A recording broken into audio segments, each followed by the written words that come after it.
Welcome back, handymen and women, to the Bulletproof Handyman Business YouTube channel. So what I want to do today is take y'all back in time a little bit and tell you the story about what led up to and how I managed to quit my job, which was a very good job that I was very grateful for. But I managed to quit my job and become a full-time handyman. And I didn't just become a full-time handyman. I don't just go out and fix some stuff for money. I've actually built a business around it, a business that here in a few months will be 3 years old, and I will have supported my family very, very well, very comfortably by being a handyman. And on this channel, we focus on servicing property managers working on their rental houses. That's the depth and the detail of this channel. But what you get from this is you get a very nuanced understanding of one of the many ways that you can become a handyman and really make good money and turn it into a career and build it into something that's going to support you and your family full time. So we're going to go back and I'll give you a little background. I grew up in West Texas in just a blue collar family. Every adult male in my family worked with his hands, with his body, most of them for themselves most of the time. We all helped each other out. As a young teenager, I was always on the job site, usually not getting paid until I was a little bit older, learning all of these skills. And then I joined the Air Force, and the Air Force taught me how to work on planes, and unfortunately for most of my life, the situation was planes is where the money was. Planes were where the health insurance was, it was where the good paycheck was, the PTO, the sick days, and it was very comfortable. But if you're like me, and if you're on this channel, if you even clicked on this video, there's a very good chance that you're like me in that you need something more, that life is short and you need to be doing something that drives you, that you're passionate about. Me personally, before I quit my job to become a handyman, I was working at Bombardier here in Tucson out at the airport, and I was getting paid good money with a very good company. Bombardier had me installing communication systems, navigation systems, all sorts of avionics systems, upgrading and installing new and working on business jets. So I've been on business jets for most of the biggest companies and a lot of the biggest celebrities in the United States. But, you know, it was a graveyard shift job. It was different shifts that we worked. Sometimes it was 6:30 p.m. to 7 a.m., and you just don't get to have a life. And even had it been Monday through Friday, 8 to 5, I still would have felt like I was missing out on something deeply because I wasn't able to pursue my dreams and my passions, because to pay the bills, I had to pursue somebody else's dreams, somebody else's passions, and put money into somebody else's bank account, and that just didn't work for me.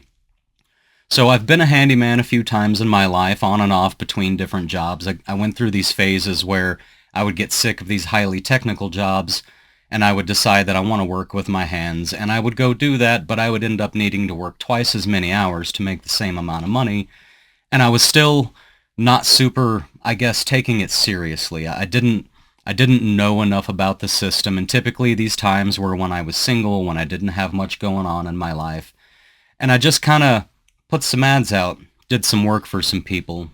Never took me anywhere, but I never tried to make it take me anywhere. So we fast forward to the last time I was working for Bombardier. I think I was making something like 26 an hour, which is definitely not a bad wage for the United States. That comes out to close to, 50 a year, so about median income. The health insurance they had was absolutely great. Tons and tons of PTO, sick days, lots of understanding from the supervisors, all the overtime that you ever wanted. It was not a bad job, but I needed out. And I thought about the handyman thing, but I knew that the handyman thing didn't pay well, or at least that's what I thought, because that had been my previous experience. So I had a friend, her name was Donna, very close friend of mine, and she wanted a new kitchen. And she kept coming to me, asking me about putting in a new kitchen for her. But at the time, because I was working for somebody else, the situation I was in was I needed to put in about 20 hours of overtime every week at a job that I couldn't stand. The job was a good job in terms of pay and benefits and whatnot, but I don't like planes. I don't have any affinity for planes. I have no passion for planes. I don't find them interesting. They were just a means to a paycheck. And she kept asking me for this kitchen, and I had to work all this overtime, and I just had to keep telling her, like, Donna, I just don't have the time. I can't do it on evenings and weekends because I don't have evenings and weekends. I barely see my family. And finally one day she was asking again, And I just kind of stopped and I was like, Donna, do you have the money for this in the bank?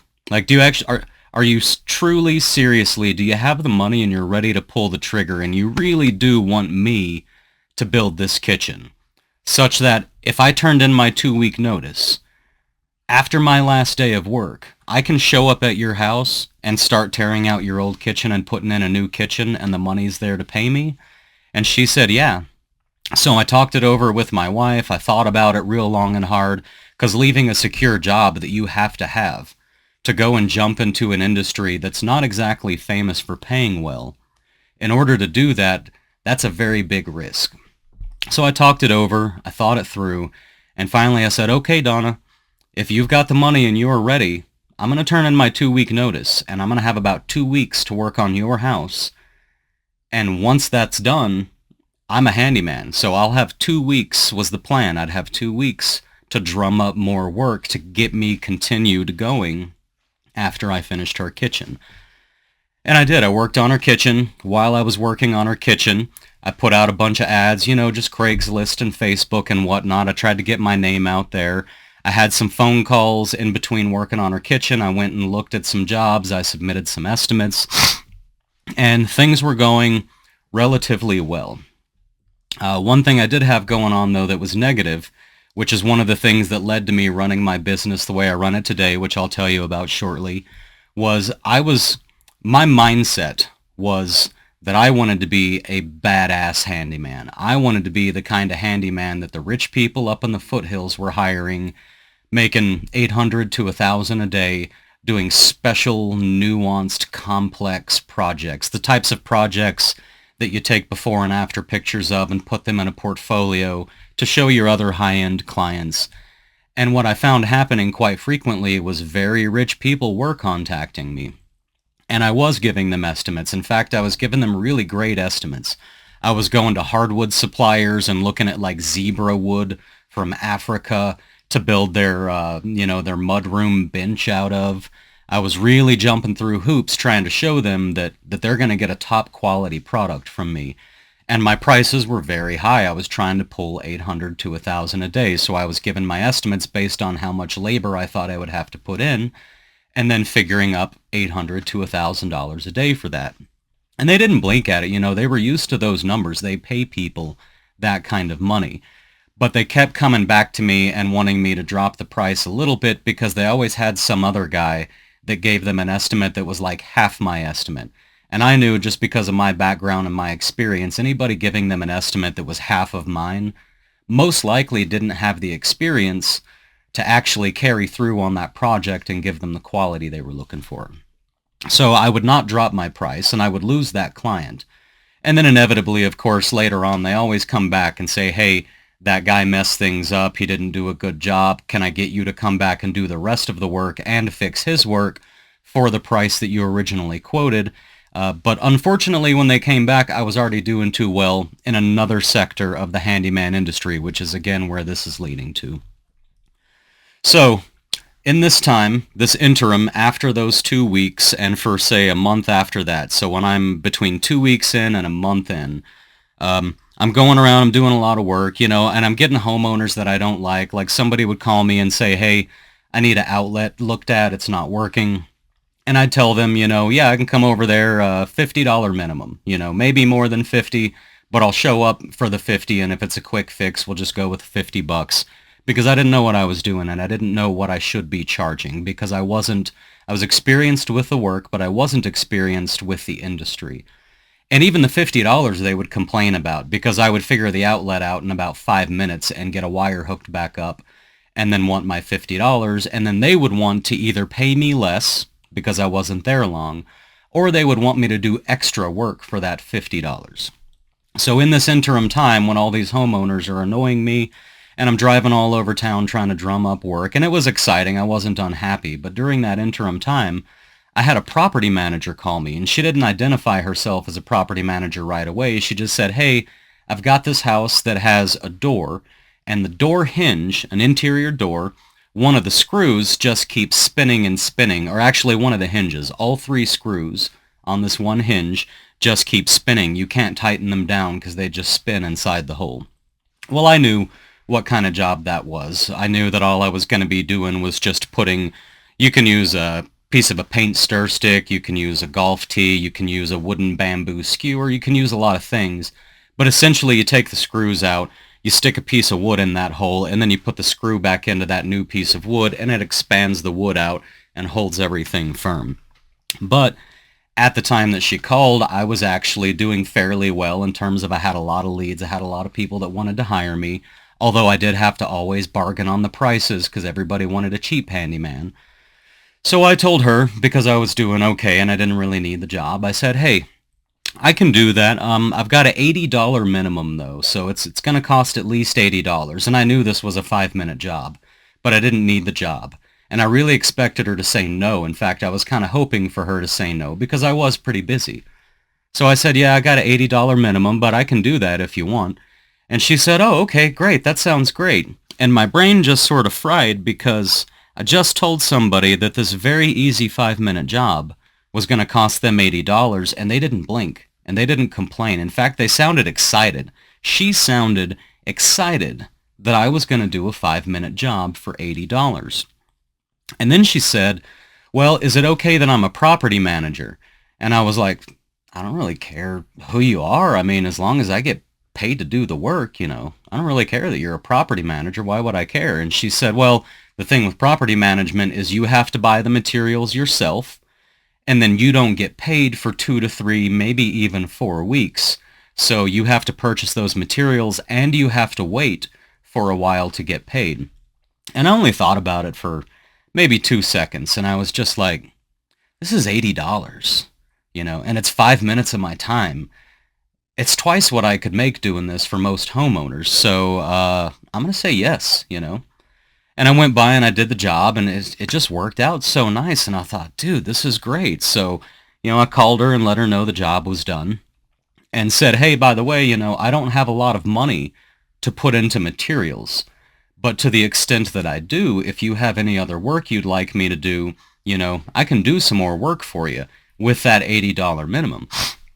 And she seemed to like that idea, so she sent me a couple more jobs, and I did them. And then I was out of money because I put my money into the materials for those jobs. But she got me paid quickly. She called the head office in Phoenix, and they got my money deposited relatively quickly. So I had the money.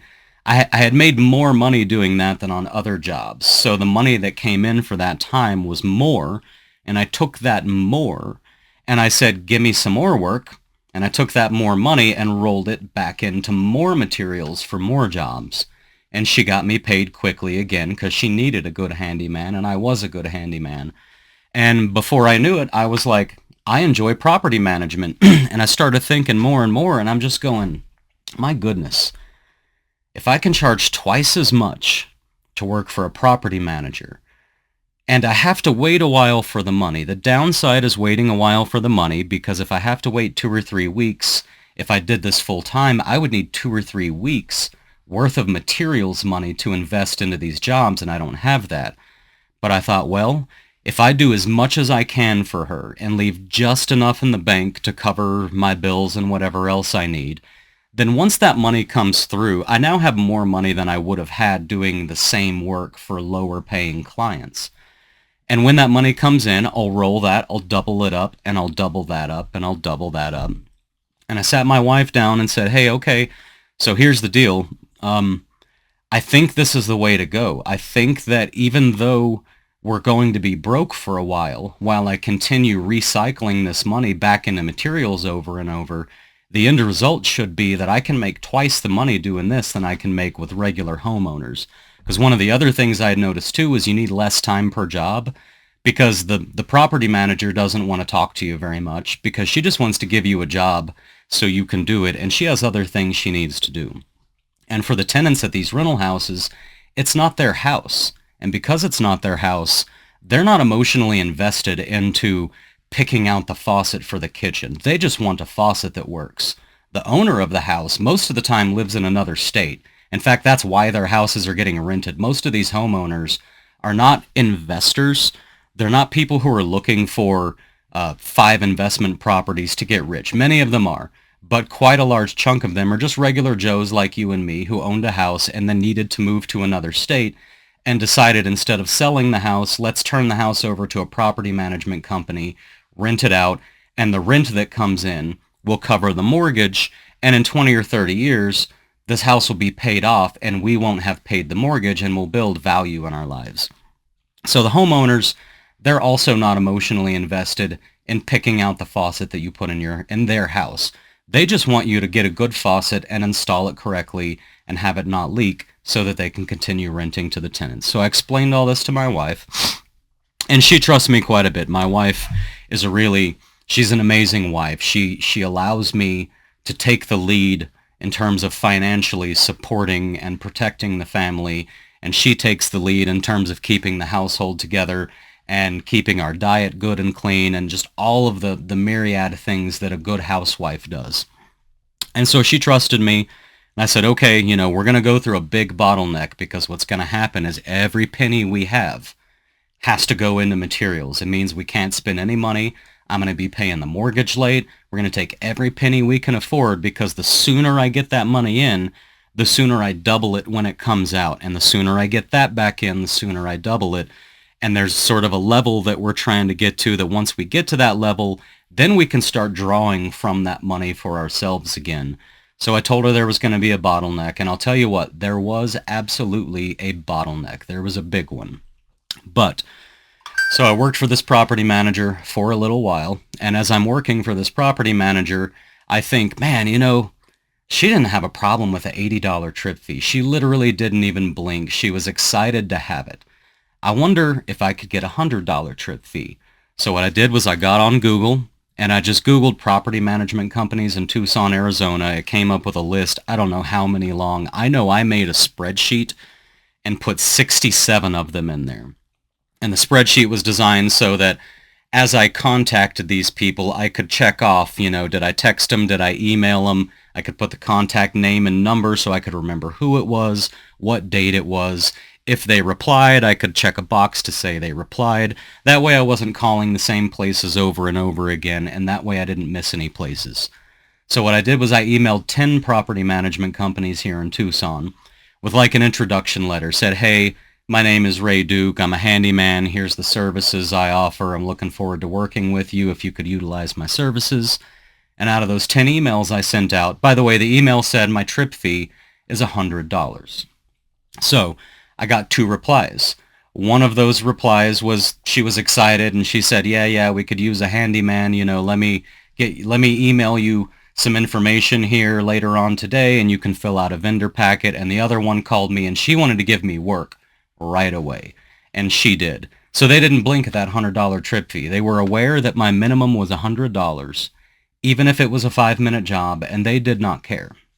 So the one that wanted to send me work the same day very quickly became my biggest client. And I'm talking about 2 months later, they were 90% of my work. I was getting up every single day, getting in my truck, and heading out into town and fixing usually 3 to 4 jobs per day, like 3 to 4 small jobs if they were small. Sometimes there was bigger punch lists, and then eventually they started sending me move-outs, which are even bigger jobs. But suffice to say, I was making great money. It was starting to turn over properly the way I wanted it to turn over. I always had money for materials. I always had work. And things were just going absolutely swimmingly. So that's how I got into this property management side of the business. The benefits were, number one, the tenants aren't emotionally invested, so they're not watching you, they're not bothering you, they're not wanting to go to Home Depot with you. They do their thing, you do your thing, and I'm not so much a people person anyways.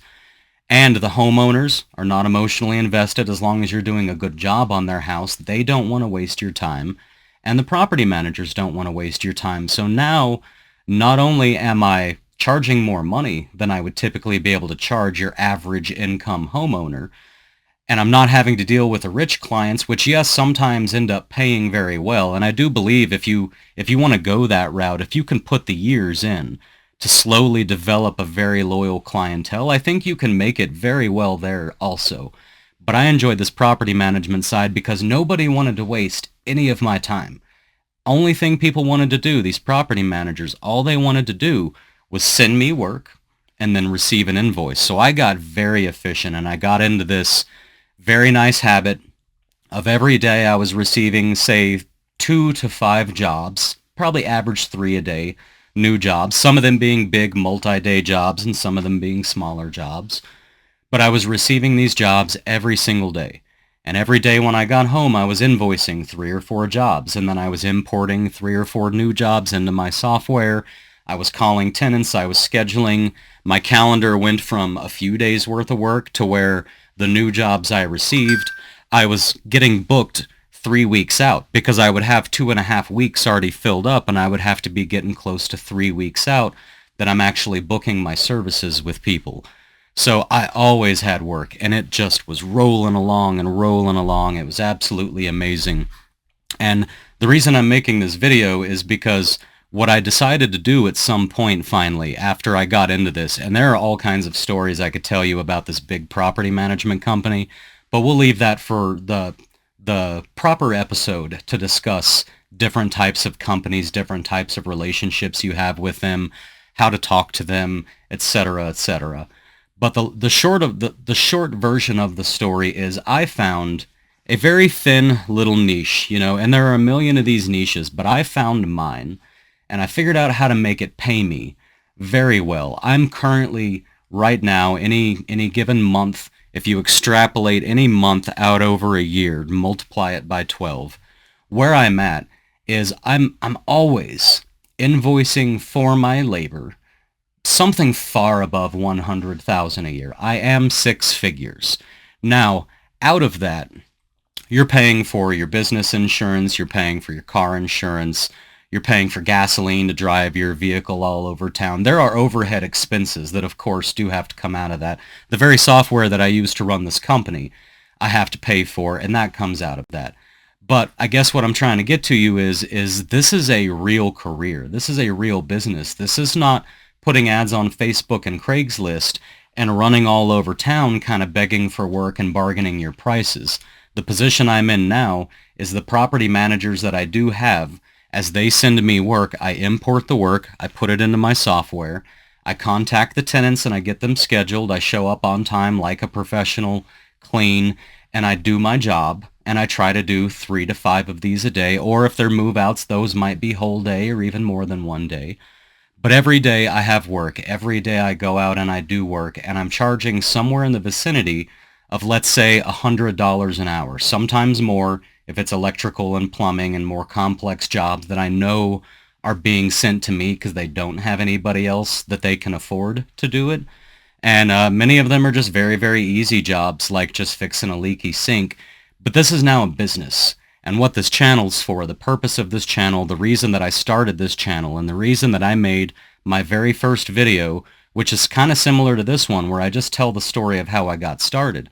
The reason I made this channel is because once I figured this out, I looked back at my history of having been a handyman many times, and I never knew that this whole business-to-business property management world for handymen existed. I had never heard of it. Nobody had ever mentioned it to me. I just thought handymen were handymen. I probably, if you would have asked me, how does a property manager get a handyman, I would have said, I don't know. They probably, if they don't have one that works for them full-time as an employee, I would have guessed that they go on Facebook and Craigslist and look for a handyman and ask them to do a particular job. And that's not how it is. It's an industry. You become a vendor. You're no longer a handyman. You're now a vendor. They have cleaning vendors. They have landscaping vendors. They have handyman vendors. They have roofing vendors. They have vendors for HVAC. They have vendors for everything. And if you wish, you can watch this channel. Look at my system, and again, I want to be very clear, I don't believe that my system is the only system. My system is one of many little niches of different types of handyman. You can be commercial, you can be residential, you can work for homeowners, you can work for real estate agents, you can work for house flippers, you can work for property managers, you can do commercial work. There's so many different types of work. You can go on websites and apps and just get work from them, and that work could be any number of different types of work. So there are many ways to be a handyman, but I've put together a system that for me, I call bulletproof, and that's the whole point of this channel. When I say bulletproof, here's what I mean by that. I was talking to you about taking that money that was the more money than what you could charge a typical median income homeowner, and rolling that money back into more materials so that I could do more jobs and get paid. And when that money comes in, I roll that back into more materials, and you keep this going, and slowly the pot gets bigger. The number of jobs get bigger. You find more property managers, and you grow. And as this ball gets bigger, as you keep rolling everything into this ball, it's like rolling a snowball down a hill that gains in size.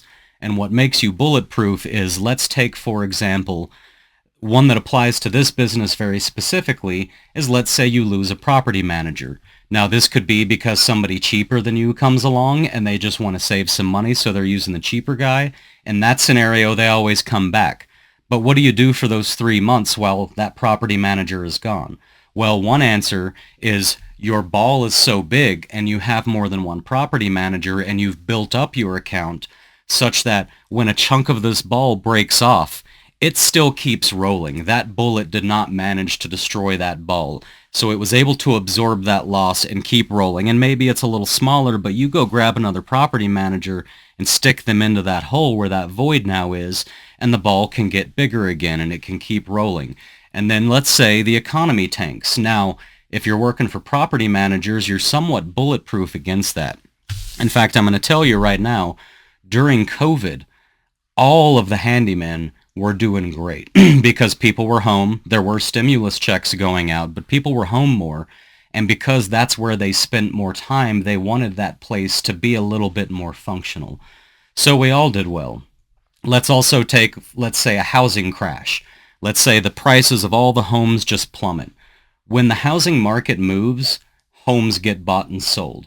There are some people in this industry, the property management industry, there are investors whom, when the prices of house crash, that's when they start buying houses to turn into rental homes. So the housing market tanks, the economy tanks, and if you're working for homeowners, if everybody's not stuck at home with COVID, you very well may see a dramatic reduction in work. Now, it depends on your clients. If your clients are just regular people who need their toilet fixed, you may not see a reduction, because those regular people who don't know how to do that work, they still need a handyman. But let's say your clients are making on average median household income, husband and wife together. Let's say they're making $200 a year. If they're making $200 a year and a lot of their money is tied up in investments, and maybe a lot of their income is tied up into things like commissions and bonuses because they work for large companies who are now suffering, their stocks go down a little bit. The company they work for stock goes down a little bit. Maybe their commissions, their sales go down. There's a lot of uncertainty. So if you have a lot of money and you're used to hiring handymen for $1,000 a day, and the economy starts tanking, you might tighten your belt a little bit and say, you know, I'd like to remodel that third bathroom, but the truth is it's in perfectly good condition. Let's wait and see what happens with the economy. Let's make sure we're good to go. So if that's what you're doing, is selling bathroom remodels to rich people, you may find the work go away, or you may not. But I can tell you that in the rental industry, working for property managers, all of these properties must be rented. If they're not being rented, that property manager isn't going to get to manage that property. The homeowner will find somebody who will get that property rented. So they must be rented, which means they must be maintained in a rentable condition. And they don't care what the economy is doing. When a tenant has a leaky sink, the leaky sink has to be fixed, and your property manager, they need somebody reliable who's going to take care of that. So that's the business I got into. Now let's take you a little further into the story if you care to hear more about how this business has grown over time and the direction I've taken it in, because we are in a very good place right now. My wife and I are in a comfortable place where things are rolling well, and we are most certainly not rich. But what I can tell you, if you care to listen to the story some more, is we are definitely in a position where emergencies are no longer emergencies, like financial emergencies. Financial emergencies, I now call challenges rather than emergencies, and I'm going to give you an example. I had to have my dog's leg amputated just about a month ago, maybe a little more than a month ago. And I had to have her leg amputated, so it cost me almost $800 from a vet just to be told that the leg needs to be amputated. Just to be told that, nothing more, not for any treatment, just for some painkillers and the knowledge that I now need to go find a surgeon to amputate my dog's leg. And that needed to be done quickly, because she was in pain. Even the painkillers, the way her leg was broke, was not going to be solved by just some painkillers. So I then had to get her leg amputated. That was $1,200. Now, right before that, in fact, right after that, I had to buy a new washing machine because my washing machine went out. That was another $500 or $600. It was like $550 or something. And before that, I had to buy a new dishwasher because my dishwasher went out. And right around the same time, we had ordered some turkeys, funny enough, at the end of last year that were going to show up this spring. Well, the turkeys showed up, and I had promised my wife this particular big, beautiful wall with a walk-through storm door to get into this new chicken coop. So that, because what we had before was a little squat one that you had to crouch down in. And I was able to do that.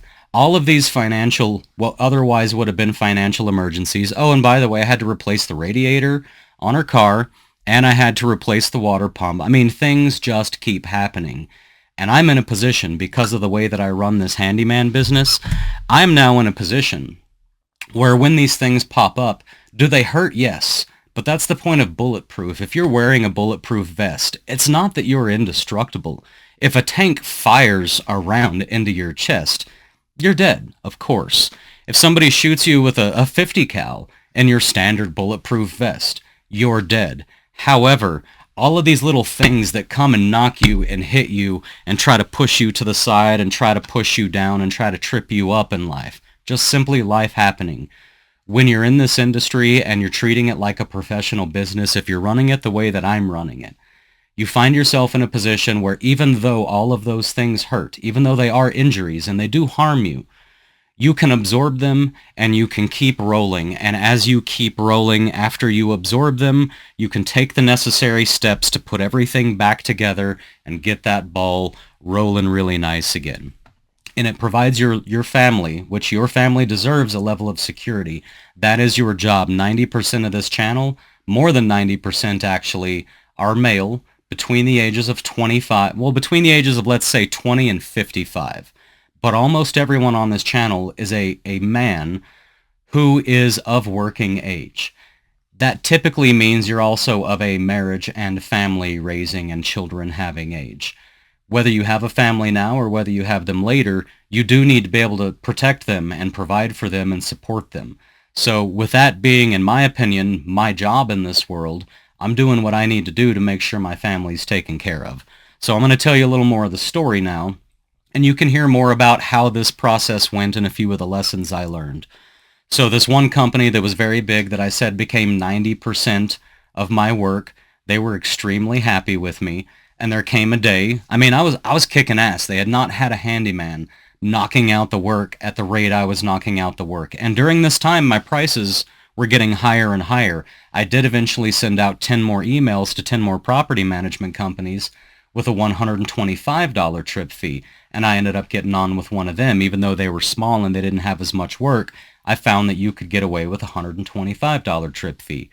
So one day I get an email, and they are interested in, they wanted to take my LLC and bring it in under their umbrella LLC, and they wanted me to be the exclusive provider of all of the maintenance for all of their rentals. Well, number one, I understood how much work that was going to be. That was going to consume my entire life. I knew how big they were, and I was by no means doing all of the work yet at this point. So they wanted me to run that program, and I understood that meant nights and weekends and weekdays. It meant getting called at 2 o'clock in the morning and having no choice but to be the one to respond. It meant a lot of things. It also meant less time with my family, less time for me.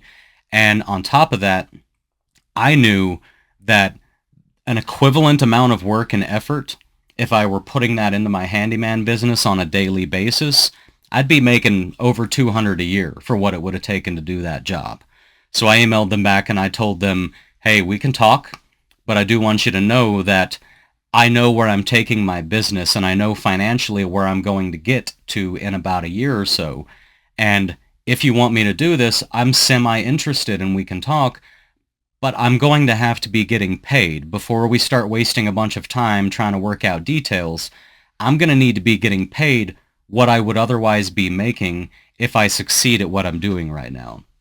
And I did not hear back from them on that email.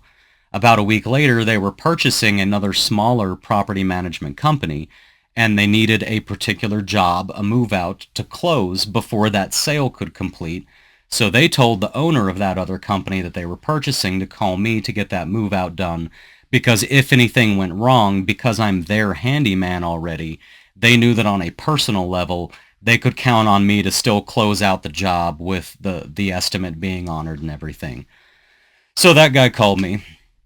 I gave him an estimate, and the owner of that other company called me, and he was experienced as a contractor, as a laborer, a tradesman, so he understood what I was doing.